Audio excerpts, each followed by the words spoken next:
ఈ సెషన్లోనే జగన్మోహన్ రెడ్డి గారిని అనర్హత వేటు వేసి మళ్ళీ ఎలక్షన్స్కి వెళ్ళే అవకాశం ఉంటుంది.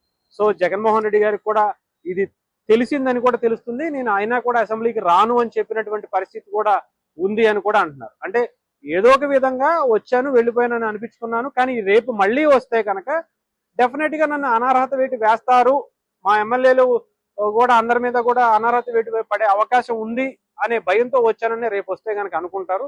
సో మనం వెళ్ళొద్దు అని చెప్పారట. అంటే రేపు వెళ్ళొద్దు, లేదంటే ఒక కొన్ని రోజుల వరకు, ఎన్ని రోజులైతే అసెంబ్లీ సెషన్స్ కు నిజంగానే ఆ టైం ఉందో ఆ లోపు వరకు ఉండే అవకాశాలు అయితే ఉన్నాయి. తర్వాత మళ్ళీ ఏదో ఒక విధంగా ఏదో ఒక పేరు చెప్పుకును, ఇంకొకటి చెప్పుకును, నిరసన అనుకును, ఇంకొకటి అనుకును ఆయన అసెంబ్లీకి వచ్చే అవకాశాలు అయితే కనిపిస్తున్నాయి. రాలేకపోతే గనక మళ్ళీ ఆయన నిజంగానే ఒక డేర్ అండ్ డెసిషన్ తీసుకున్నారనే అనుకోవాలి. ఆయన అసెంబ్లీ సభ్యత్వాన్ని రద్దు చేసే అవకాశాలు కూడా ఉన్నాయి. లేదంటే ఆయన మళ్ళీ సుప్రీంకోర్టుకు వెళ్తానో ఇంకొకటనో చేసే పరిస్థితి అయితే ఉంటుంది. అంటే ఇక్కడ అసెంబ్లీకి సంబంధించినటువంటి రూల్స్ అండ్ రెగ్యులేషన్స్ ఎవరికి అంత పూర్తిగా అవగాహన లేకపోవటం, దాని గురించి ఇప్పుడు బయటకు వచ్చిన తర్వాత ఇవి తెలియటం, దాన్ని రాజ్యాంగం సపరేట్ గా జగన్మోహన్ రెడ్డి గారికి వైఎస్ఆర్సీపీ పార్టీలో ఉన్నటువంటి 11 మంది ఎమ్మెల్యేలకి సపరేట్ గా అయితే ఏమీ ఉండదు. సో ఇది గుర్తుపెట్టుకోవాల్సినటువంటి పరిస్థితి. ఇప్పటికే పవన్ కళ్యాణ్ గారు దీని మీద చురకలు అంటించారు. ఆయన ఎంతైతే అడావిడి చేసి అసెంబ్లీ సెషన్స్ కు వచ్చేసాం, ఇది చేసాం, అసెంబ్లీ అంటే ఎన్డీఏ కూటమి మీద దుమ్మెత్తి పోసాం, వాళ్ళు చేసినటువంటి దాన్ని అని చెప్పి ఏదో అడావిడి చేసుకుని సోషల్ మీడియా ప్రచారం చేసుకుందాం అనుకున్నారు.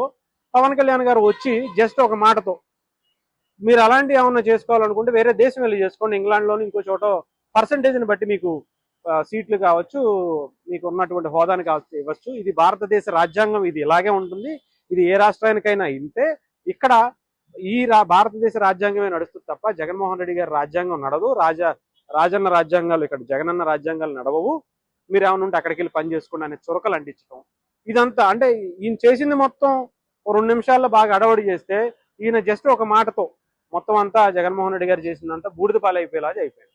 మరి జగన్మోహన్ రెడ్డి గారు వస్తారా, ఆయనకి నిజంగానే గెలిచే అవకాశాలు ఉన్నాయేమో, కానీ మిగతా 11 మంది ఎమ్మెల్యేలు ఎవరైతే ఉన్నారో వాళ్ళకి 10 మంది, అటు పెద్దిరెడ్డి రామచంద్రారెడ్డి గారికి కావచ్చు, లేదంటే మిగతా ఉన్నటువంటి 9 మంది ఎమ్మెల్యేలు కావచ్చు, వీళ్ళందరికీ కూడా అంత సీన్ లేదనే అనుకోవాలి. నిజంగానే నిజంగానే వీళ్ళందరినీ రద్దు చేసి మళ్ళీ ఎలక్షన్స్కి వెళితే రేపటి నుంచి మళ్ళీ వాళ్ళు తిరిగి పోటీ చేసి గెలిచే పరిస్థితులు అయితే లేవు.